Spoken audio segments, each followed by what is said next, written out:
to return them. He didn't.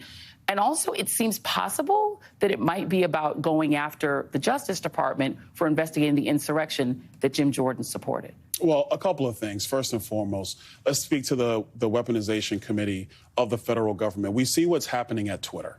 Twitter now is releasing documentation, ream after ream after ream, that elements of our government was actually in contact with Twitter about delisting comments, taking people off of Twitter overall. If that is not the federal government actually suppressing free speech in the United States, which is the First Amendment of the United States Constitution, Congress has a responsibility to investigate that. Number two, and I'm going to jump around to a couple of the members that you discussed. Mike Rogers on armed services. One of the reasons that we have to get into some woke policies at the Department of Defense is because recruitment is down at the Department of Defense.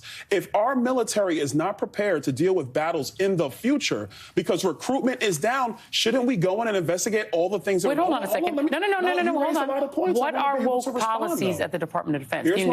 Here is what I'm telling you. If there are issues at the Department of Defense that are decreasing recruitment, because the numbers are crystal clear at this point, and we have many members of our military who have complained about some of the programs that are going on at DOD. We have a responsibility to get to the bottom of that. My friend Jody Arrington, who's going to chair budget, he wants to look into the budget and also look into entitlements.